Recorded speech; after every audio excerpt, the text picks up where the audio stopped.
Praise the Lord, everyone. Praise the Lord. Praise the Lord.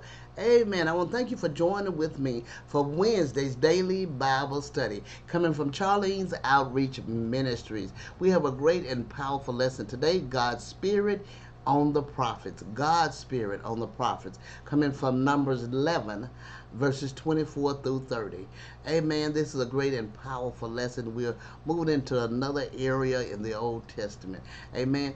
I would like to ask you, though, before we get started, if you would, so if something is said touches your heart, soul, or spirit, or you have any questions or comments, or would like to request prayer, please do so at the bottom of the screen below, and I will get to them as soon as possible. And I also would like, if you would, subscribe to my channel and join with us as we study and meditate on the word of the Lord. Amen. As the word is said, as it says in God's word, that we are to meditate on his word day and night. So I try to give a daily lesson that will give us something fresh and new to think about each day as we go forth in our life, to be a blessing to our families, to ourselves, and to others. Amen. Before we get started, we're going to have prayer. Then we're going to move right into the lesson. Dear God in heaven, we thank you. We thank you, Heavenly Father, that you are wonderful. We thank you that you are our counselor.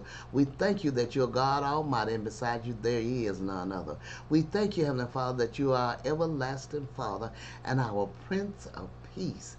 Oh, glory, we thank you for being our Prince of Peace in this time of turmoil and trouble and situation and scare and fear in our life. Lord, we thank you that you are our Prince of Peace, that you can give us peace even in this situation, not knowing what tomorrow holds, but we never knew what tomorrow held. And we should thank you, Lord, that now we are leaning and depending on you, that we are coming to you, seeking your guidance, seeking your understanding, seeking to do your will, to be a blessing to others and ourselves and our families. We thank you, Heavenly Father, that you are wonderful. We thank you, Father, that you are all in all. We thank you, Heavenly Father, for all that you have done, you is doing, and you shall do in our life. We give you honor and glory, and we bless your holy name. Praise his name. Hallelujah. Amen. Lord, we thank you, Father, that you open our eyes that we see and our ears that we hear. And you give us wisdom, knowledge, and understanding from above. Lord, we thank you for it. We thank you. We thank you, Lord, that you give us the unction as we go about our day, that you touch each one of us personally and give us the knowledge that we need, the understanding that we need. And Lord, I thank you that you give us a mind and a desire and a will to go forward in what you have given us the unction to do and given us peace of mind in doing so. Lord, we thank you for all that you do in our life. We give you honor and glory. In Jesus' name we do pray. Amen. Praise the Lord. Praise the Lord. All right, we're going to get ready to get started in this wonderful lesson.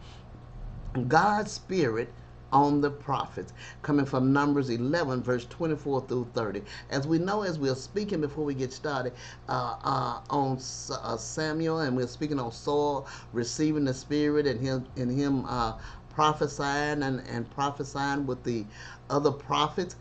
Now the Lord, the lesson is bringing us to another portion of studying on the prophesying and prophets that God has used throughout the time. Amen. And such a powerful lesson. And we're receiving our lesson from the Union Gospel Press. Amen. A scripture lesson from Numbers 11, verse 24 through 30. And the scripture lesson text read, So Moses went out and told the people the words of the Lord.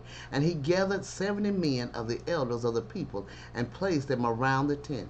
Then the Lord came down in the cloud and spoke to him and took some of the Spirit that was on him and put it on the 70 elders. And as soon as the Spirit rested on them, they prophesied, but they did not continue doing so. Now 2 men excuse me, remained in the camp, one named Eldad, and the other named Medad, and the Spirit rested on them. They were among those registered, but they had not gone out to the tent, and so they prophesied in the camp. And a young man ran and told Moses, Eldad and Medad are prophesying in the camp. And Joshua, the son of Nun, the assistant of Moses from his youth, said, My Lord Moses, stop them. But Moses said to him, Are you jealous for my sake? Would that all the Lord's people were prophets, that the Lord would put his spirit on them. And Moses and the elders of Israel returned to the camp. Amen. This is a powerful, powerful lesson. Letting us know, God would have that all of us be prophets. Amen. It would be a blessing and a wonderment that all of us would be prophets in some manner or another in our life. If we get close to God, it is possible that he may use us in that area. Amen. Get closer to him in prayer and in requests and seeking his will. Amen. But as we see here, this great lesson, as the prophets began to this Holy Spirit fell upon them, which was a portion, not all, but a portion of the prophecy that Moses had. They got a portion of it that fell on them, and all of them began to prophesy, as well as the two that were still in the camp. Amen. So it said the spirit that was upon Moses, as we know, was a powerful and great spirit. Amen. Commentary says we have here the fulfillment of God's word to Moses, that he should have help in the government of Israel. He gave of his spirit to the 70 elders. They discoursed to the people of the things of God, so that all who heard them might say that God was with them of a truth. Two of the elders, Eldad and Medad, went not out unto the tabernacle as the rest, being sensible of their own weakness and unworthiness, but the Spirit of God found them in the camp, and there they exercised their gift of praying, preaching, and praising God. They spake as moved by the Holy Ghost. The Spirit of God is not confined to the tabernacle, but like the wind blows where he listeth, and they that humble themselves shall be exalted, and those who are most fit for government are least ambitious of it. Joshua does not desire that they should be punished, but only restrained for the for the future. This motion he made out of zeal for what he thought to be the unity of the church. He would have them silenced, lest they should occasion an schism or should reveal Moses. But Moses was not afraid of any such effects from that spirit which God had put upon them. Shall we reject those whom Christ has owned, or restrain any from doing good, because they are not in everything of our mind? Moses wishes all the Lord's people were prophets, that he would put the Spirit upon all of them. Let the testimony of Moses be believed by those who desire to be in power, that government is a burden. It is a burden of care and trouble to those who make consciousness of duty of it, and to those who do not.